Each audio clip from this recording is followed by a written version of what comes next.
Over 33 million bags were damaged, delayed, or completely lost by airlines in 2024. In a Baggage Insights report from 2025, it was stated that 8% of these bags were, in fact, lost or stolen. That's almost 3 million bags gone, never to be returned. I don't know about you, but I'd rather take fate into my own hands and ensure my bag isn't a statistic. I'm Lauren from Pack Hacker, and in this video, we're giving you our tips for traveling carry-on only, so you won't be left waiting at the luggage carousel for a suitcase that may never arrive.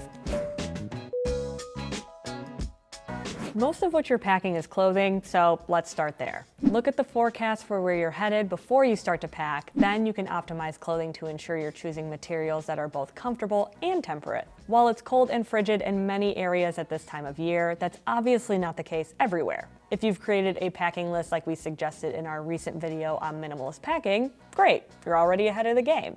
If not, make one. T-shirts are universal, but we know some of you are going to want some variety. Perhaps you're in need of a few collared shirts, a dress, or even a rain jacket. You can still figure out what layers best together, both for your look as well as optimal temperature. Even in colder climates, it's best to choose lighter fabrics for your shirts and layer thicker shirts, sweaters, and jackets on top to keep yourself warm. Other than that, moisture-wicking shorts will do you well in hotter, humid temperatures and take up very little space when packed. Most of the pants you already have for the cold will be just fine. Just make sure to limit the amount you bring, or even wear bulkier materials like jeans and sweatpants to the airport to save space. Before you pack your favorite outfit, look at it and ask yourself, could I wear each piece of clothing with anything else I bring? If the answer is no, then don't bring it. Yes, we know that it's your favorite, but if you're thinking about packing efficiently for carry-on only, then bring clothes you can mix and match. Voila, you've created a capsule wardrobe. And if you find that you have enough room after loading your bag and you aren't worried about saving space for souvenirs on the trip, then you can add your favorite pieces that don't work with everything. Even if you're not a travel aficionado, you probably know materials like cotton can be heavy and thick, which will dry slowly and take up more space, so avoid bringing these. We often suggest merino wool since it's lightweight and can go longer between washes, but those can run pretty expensive and are slightly high maintenance. Yes, there are a ton of other options out there, from bamboo to soybean fiber, but honestly, your 50-50 cotton polyester blends are going to do just fine for most trips. Unless, of course, you're traveling in really hot climates, you're going to be there for an extended period of time, and you're planning to wear those shirts for multiple days, then maybe consider merino wool or something else light and breathable. Our video producer, Jacob, stands behind his mixed blend shirts, having packed 6 on a month-long trip to Europe and had no issues. If you're worried about wrinkles, use a garment folder like this one from Osprey for those collared shirts, and roll your dresses to decrease the amount of wrinkles you'll end up with when you arrive at your destination. If you're staying somewhere without an iron, you can sprinkle some warm water on the wrinkles, run your hand over the problem spots, shake it out and hang it up to dry, or hit it with a hairdryer on low. It won't remove all of the wrinkles, but you'd be surprised at how much this can help. Leaving a checked bag behind saves you money, but how do you save on the flight itself? Tracking prices can be a hassle, and it's even worse when the ticket price drops after you book. Some airlines may pay you back via refund or flight credit, but you have to notice the price change yourself and reach out. That's why we're happy SkyKey does it automatically. They monitor the price of your flight in real time and get your money back if it decreases after booking. About half of flights drop by $120 on average. That adds up, especially if you're a frequent flyer. Depending on your ticket, you get the savings back as a cash refund, miles, or a future flight credit, which SkyKey tracks for you on their platform. None of your flight details change, and they never cancel your flight, so there's nothing to lose. It's free to use, and they only charge your card 25% of the savings value when your flight departs. It works with refundable and non-refundable tickets from top airlines. Just make sure you book directly through the airline, not a third party, and basic economy tickets don't count. So when you're looking to save money on your next trip, check out SkyKey, link in the description below. Have you ever laid out your clothing for the week? Maybe that was just something weird that I did as a kid, but it's also a great way to pack for your trip.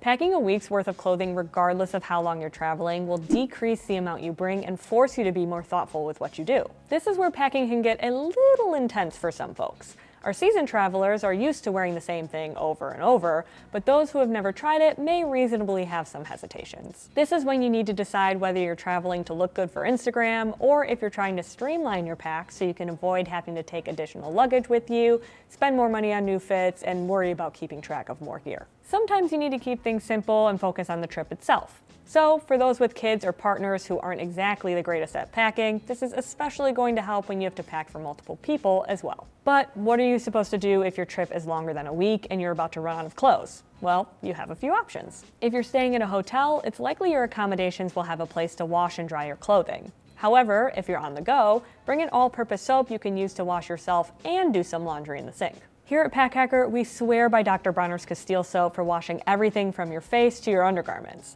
Once you've washed your clothing like our ancestors did, hang them out to dry, use a hairdryer on low, or roll them in a towel to quickly absorb the excess moisture.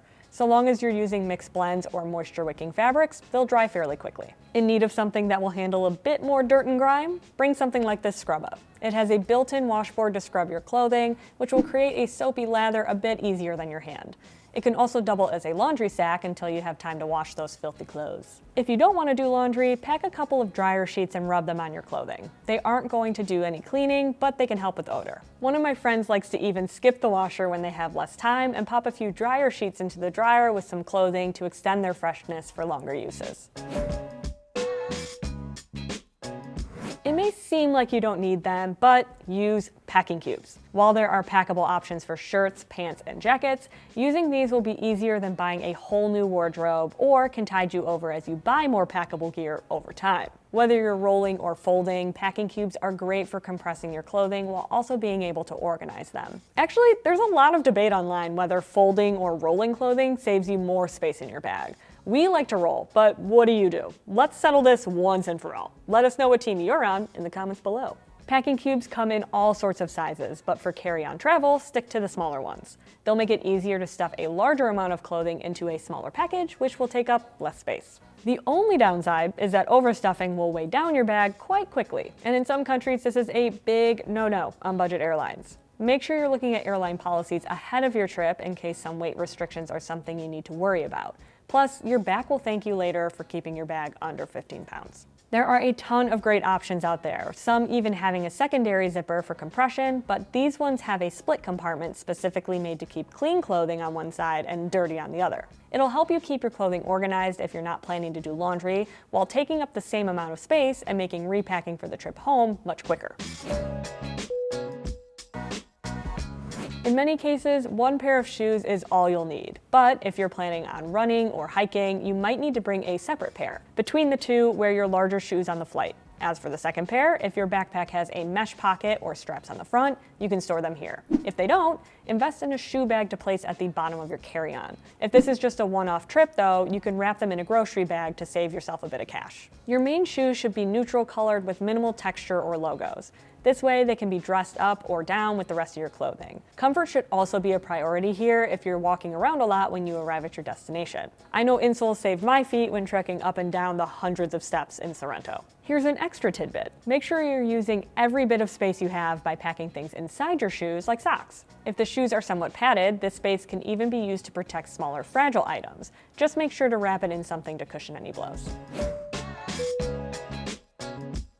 All right, here's where we get a little granular. We're talking about packing purposefully, but these are some shorter tips we weren't sure where to put, so let's rapid fire these ones. Choose a bag that's a bit lighter. This 40-liter one from Hyperlite is under 2 pounds. Lighter versions of your gear will make your overall carry a bit more comfortable, so for things like a tripod for those group photos, check out this one from Peak Design. Pack your heaviest items near the center of your bag, as packing heavy gear near the bottom will cause more strain on your back and shoulders. If you're concerned about the weight of your carry-on or just don't have enough space, bring a hoodie with deep pockets or a vest with a lot of them that you can easily take off and put in a security bin. Instead of a traditional water bottle, consider a collapsible one. Just be sure to let it dry out if it'll be a while before you use it again. If you're not a fan of Dr. Bronner or you're watching this video the night before you leave, take a bar of soap and cut off a piece of it so you can take it with you on your trip. These 3.4-ounce containers are great, but use these smaller pouches for your shampoo and sunscreen for shorter trips as they take up less space. If you're into tech, use a tech pouch to organize your gear and place that at the top of your bag for easy access. A travel mouse and keyboard like these are easy to pack, but honestly, unless you're a digital nomad or working from a tablet, forget them both. Ditch your stock charging bricks for a GAN brick like this. They're much smaller. Make everything USB-C or grab an adapter so you carry fewer cables. And really think about whether or not you want to bring that tablet or gaming handheld. I personally love bringing my Switch with me, but are you really going to use that on your trip, or is it just taking up space? That was a lot. Now on to possibly our most controversial tip for some travelers.